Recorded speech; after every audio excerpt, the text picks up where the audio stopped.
Baby ko, today is the day that we're waiting for. Finally, Mrs. De La Cruz na ako.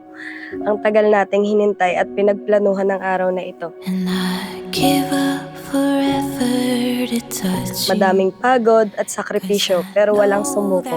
Kaya sobrang saya ko sa puso ko na makakasal ako sa taong pinakamamahal ko. Sa'yo, sigurado ako.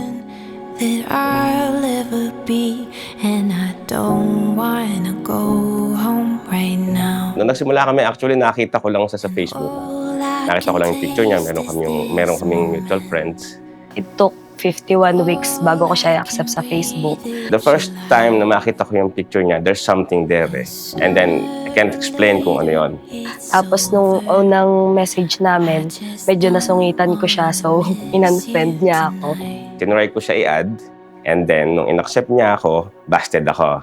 And I don't want the world to see me, 'cause I don't think that they'd understand.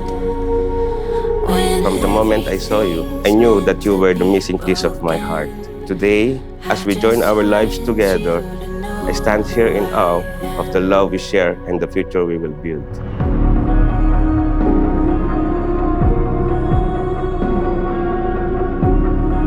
Marriage is created not just for personal happiness, but also for the glory of God as you fulfill your duties or responsibilities as husband and wife.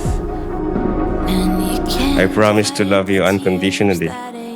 With every beat of my heart, I will be your steadfast companion, supporting you in all your dreams and endeavors.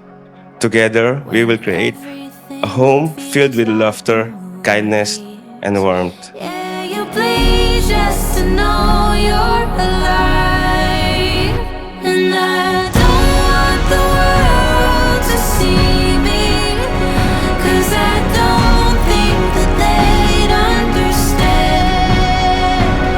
When everything's meant to be broken, I just want you to know who I am. I just want you to know who I am.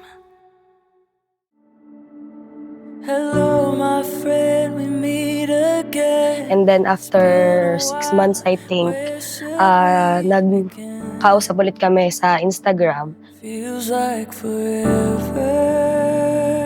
Ayun, doon na nag-start yung everyday nag-uusap kami kahit naka-duty ako. Tapos lagi siyang andyan for me. So, na-fall na din ako sa kanya apparently. Oh, I remember. Noong una, hindi ko inakala na ikaw ang nakatadhana para sa akin. Pero totoo pala talaga ang kasabihan na kapag kayo, kayo talaga. Bukod tayo ko sa kanya natutunan na ang love is both ways. Kailangan parehas kayo nagtatrabaho. Kailangan parehas kayo nagkikare sa bawat isa. Dapat naming piliin ng isa't isa sa araw-araw. Kasi hindi naman palaging yung mamahalin mo lang is yung good side ng isang tao, kundi dapat i-love mo din yung mga bad sides niya. Yun yung tunay na love for me.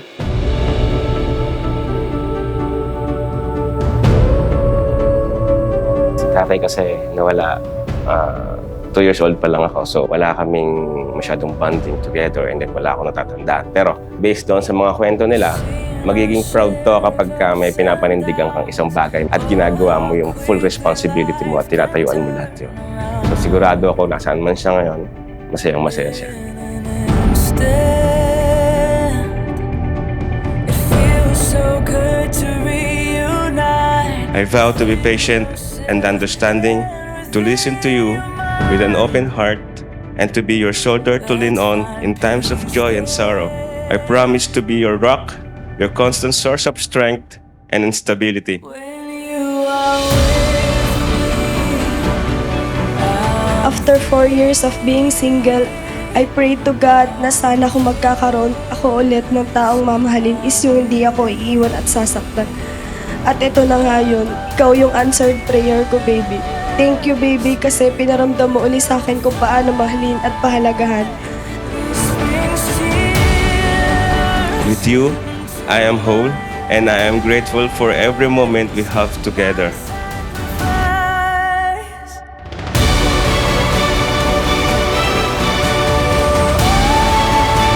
Thank you for always making time for me. Thank you din kasi ikaw palagi ang nasasandalan ko sa mga panahong nahihirapan ako. I promise to be honest, faithful, and loving wife in our lives. I promise to love you every day and forever. Excited na ako magkapamilya kasama mo, baby. I love you so much.